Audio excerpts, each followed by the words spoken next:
All right, all right. Good morning. Good morning. Happy Monday. Happy Labor Day. It is Monday, September 2nd, 2024, approximately 10:08 a.m. All right, got another good one for you. So let me see real quick. Let me see which screen am I sharing? Okay, sorry. All right, I'm sharing the right screen right now. Yep. All right, so I wanted to give a quick recap of the trade that I was looking for, that I was tracking, that I mentioned in the last video. Um, so all right, here we go. So here's how it played out. Played out exactly how I thought it would for the most part. And I was able to, get what I knew I was going to get out of it. 92 pip move, right? So 92 pip move. Not gonna say easy peasy, but again, exactly what I was looking for. So here's what happened. So like I was saying, so the market opened and we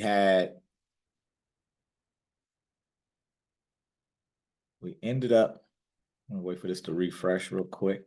All right, so the market opened, and when it opened, we had this push right here, right? But obviously, there was no volume, and that's what I wanted to show here, that this push that you see here um, has little to no volume attached to it, right? So and of course, it broke this little consolidation right here, which was fine. Again, we're not looking to get into the market at the open of the market anyway. We're looking for setups and understanding how the market moves. So the first thing the market is going to do is it's going to look for liquidity, which is what it did. It went and it grabbed the liquidity that was above here and above these highs. I'll show you on the daily time frame.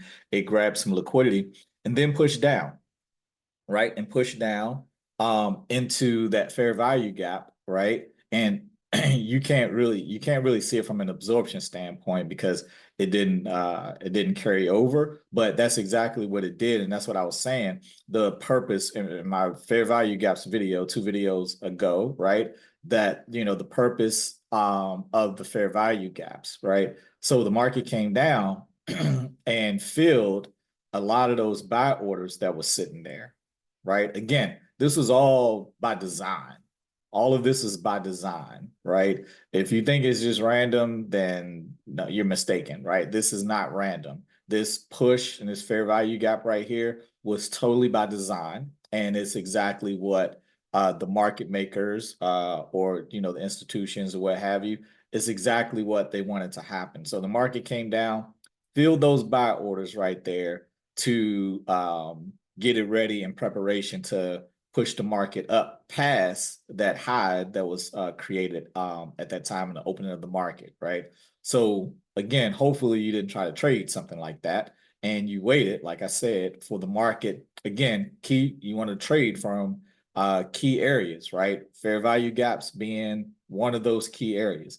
So we knew that the market was going to come down here, get into this fair value gap and push up. So once it did that, I started eyeing it and looking for my opportunities for entry. And as you can see, that opportunity came around the 1 a.m. candle. I stayed up a little bit past 12. So I wasn't gonna, stay up to try to, wait for it to make its move. So what I ended up doing, I put my limit order right at the high of the 12 o'clock candle. Um, you know, and I'll show you a couple of other things that I was looking at as well, that led me to understand that this is where I wanted to kind of get in the market at that time. All right, so that was it. So all I did, put my buy limit order there, and obviously it triggered in this 1 o'clock candle. Didn't take any drawdown, very very minor drawdown if any. And woke up to, let's see, I woke up around here. Woke up around here, saw this taking place, and I said, so I ended up moving my stop loss just below here to allow some room for the market to keep moving. And then once I reached about here, I went on and closed my order because realizing that today is Labor Day, I wasn't expecting the market to do very much. I was glad to get this. I didn't expect to really get this, right off the bat, at the opening day. I thought this would probably come, later on Monday, after the market opened back up, or, even Tuesday, but it came. So I took advantage of it, again, because it was what I was waiting for and what I was seeing, right? And like I was telling you, like basically, again, utilizing this market volume profile. Again, this is the money flow profile from Lux Algo.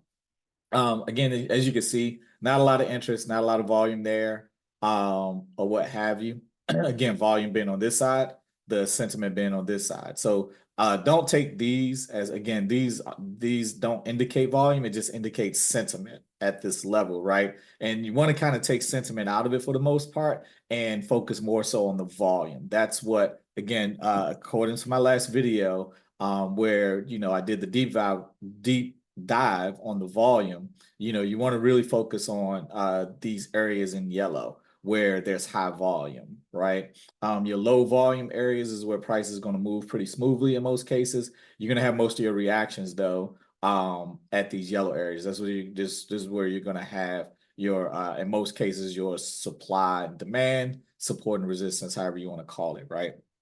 So anyway, we see that now the market, again, with it being a holiday, the market is a bit subdued, more likely for the rest of the day until the new market open for the day. All right, wait for this to refresh a bit.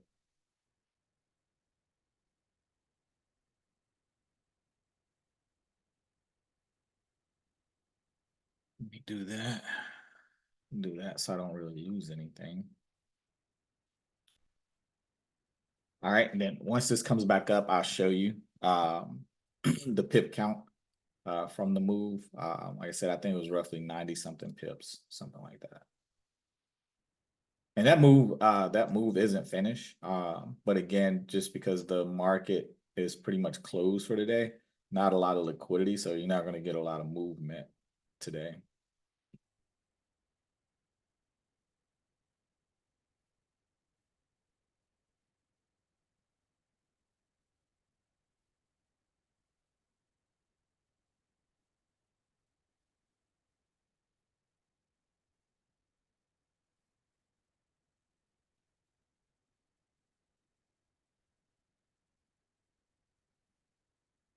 Move this over just a little bit more so we can see. Let's see some more of this.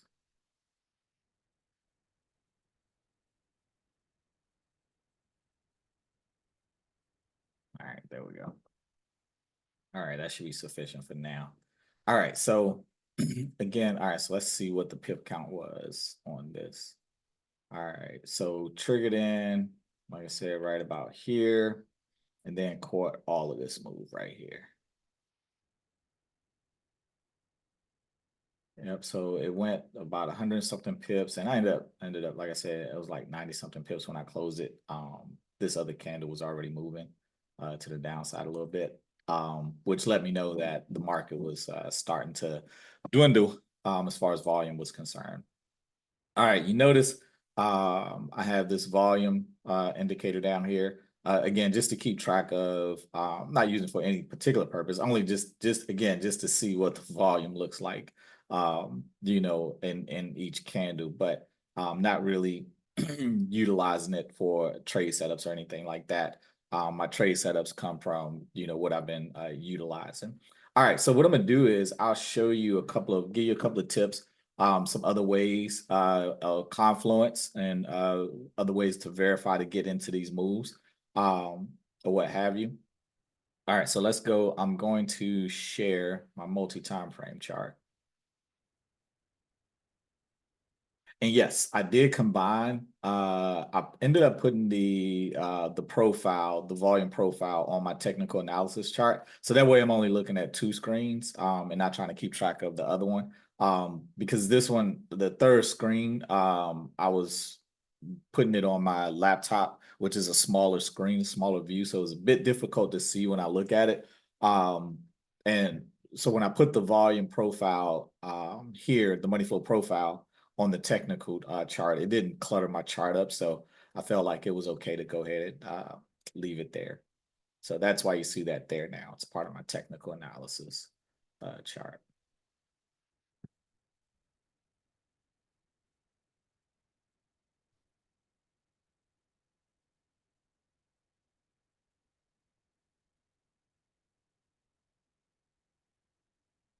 All right, give me 1 second.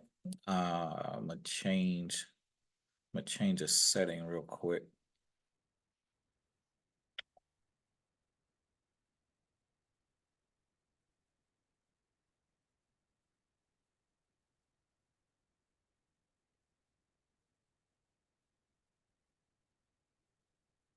Let's see. Yep.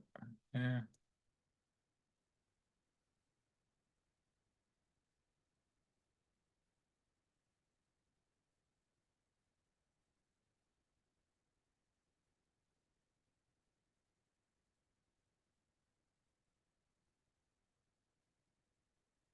All right, should be good.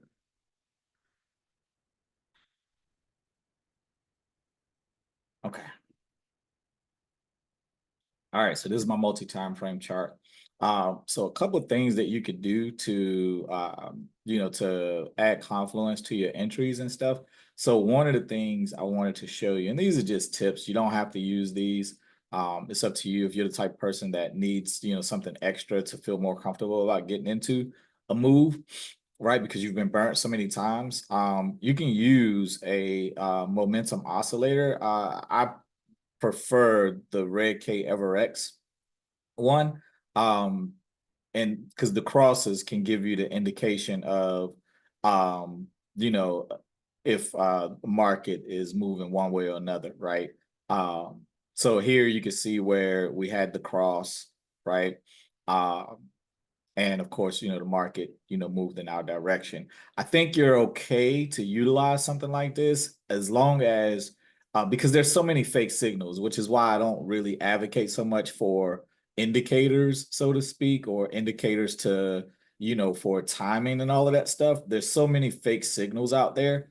So you have to be careful and, which signals you take. So if you're going to utilize an indicator, make sure it fits, you're not relying on it, right? You're using it for, maybe a single purpose or what have you, but you're not relying on it necessarily to tell you exactly when to buy and sell, right?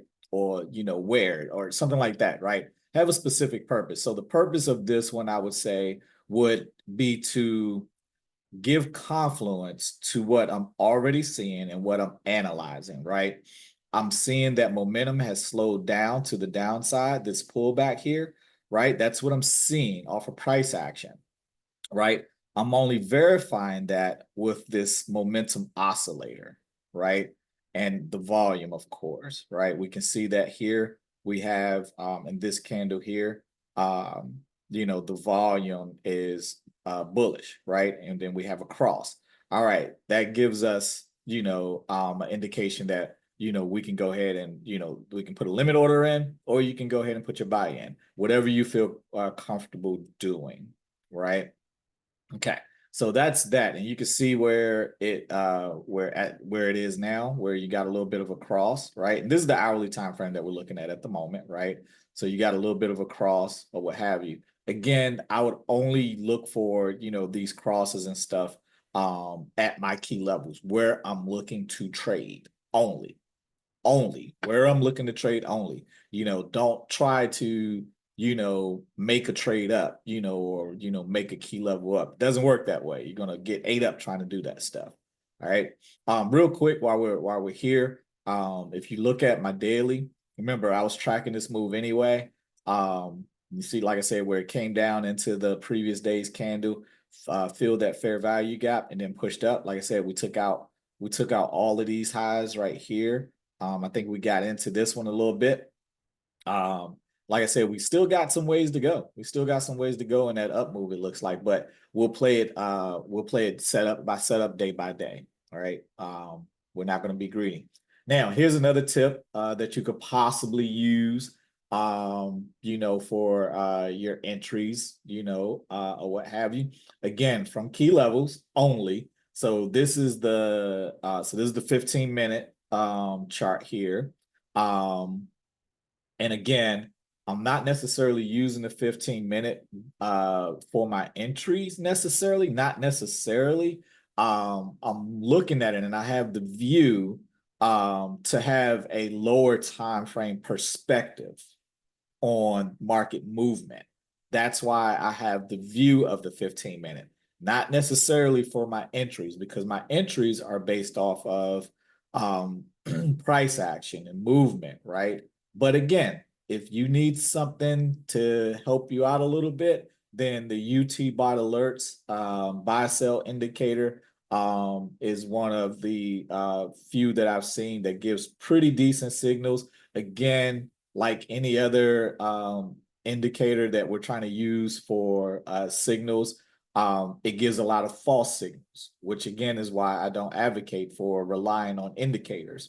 Again, but if you utilize it the right way, it can work in your favor, okay? I'll give you an example, right? So this right here was a false signal, right? The market had just opened. It gave you the sell signal, again, based off the algorithm that's built into the indicator, right? So you got a sell. No, that wasn't a sell, right? You got the buy. Now the buy was kind of legit, right? But again, hit or miss. But we weren't looking to take that anyway, right? But once we got to our key area, right? Once we got into our hourly resistance area, that could have been a good signal for you there, right? Again, and then our key area, and knowing where the market was going to go, once we got a sell here, again, the expectation was that it was going to go to that fair value gap, and that's exactly what it did, right? I'm not going to take the pip count on that. And here's the other thing about utilizing an indicator, a buy sell indicator. We're trading off of the hourly time frame. That's where we're looking to get our entries, and that's where we're looking to get our exits. So by nature, our pip count is a little bit higher, right, than it would be if we were trading based on our trade setups off the 15-minute. So when we were basing our trade setups off the 15-minute, we were looking to enter on like the 5-minute chart. And some people like to enter off the 1-minute chart. The problem with getting signals off of those lower time frames is that there's a lot of false signals, right? Now, the 15-minute chart, a lot of people utilize as their analysis in their trade setups. So the signals that we're getting from the UT bots alerts indicator can work a little bit better in our favor on the 15-minute chart because we're giving it a little bit more time, right, for the market movement, and less false signals is what we get when you utilize it that way. But if you're utilizing it on the 5-minute and the 1-minute, 3-minute and stuff like that, you're going to get a lot of false signals and you'll find yourself getting into the market sooner and then getting ate up, than you should. But it looks like the 15-minute, again, if we are basing our trade setups off the 1 hour, because it gives us enough room to get that pip count that we're looking for, right? Even off that sell signal that we got right there, that was a good number of pips on the 15-minute chart. This buy signal right here was actually when my order triggered in, but I didn't use the signal to do it. I just had a limit order set at a certain at that high on that 2 candle, where I was aware that once price broke that high, that it was going to continue in the direction that I was looking for. So again, additional tips and tricks for you to utilize to get in and out of the market, right? One other thing that I'll point out is utilizing, and I'm gonna go back to the 1 hour chart. It looks a little bit better. So utilizing a oscillator, right? One of the things that people don't pay attention to is these gaps. So the space between your signal line, right, and your trigger line, right? If there's a lot of space in between there, that means the market is going to continue in that direction, right? The momentum isn't necessarily slowing.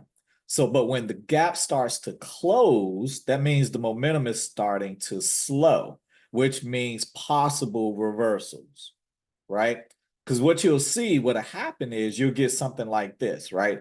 We got a bearish candle in the middle of this uptrend. Uh-oh, the market is about to reverse. No, no, no, no, no. Right? Is there momentum? See, there was no momentum in that bearish candle right there, right? The momentum didn't start to close, and you can see that the volume didn't show that, that's what was happening. That was just some profit taking, whatever the case may be, but that was not a candle to be taken seriously, right? The momentum didn't take it seriously. So just another thing that I wanted to show you, to be aware of, that you can utilize to help you in the market, right? Because some people will see this bearish candle, see this little rejection right there. Look, if we've learned anything over the last week or so, is that rejection right there, we like those because that's liquidity for the next leg up, right? That's the way we look at that now, right? Liquidity for that next leg up, for us to continue in our desired direction. But again, if that gap isn't starting to close, then we're not looking at a reversal right now. We're good to stay in that move, right? And as you can see, same thing, not until the gap starts to close, do we start to, look and see if we're looking at a reversal or not. Same thing, obviously, the same thing to be done on the lower time frames. 15-minute here, you can see. And just wanted to point this out because again, this is one of the things that we see, right? So people look at this candle right here. Let me see if I can blow this up a little bit so you can see it a little bit better.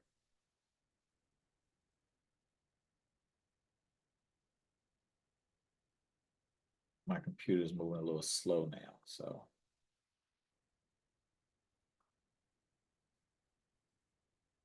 All right, so hopefully you can see this. So we have a two down, right? And we got this long wick, right? So conventional wisdom would tell you that this wick right here is a rejection, right?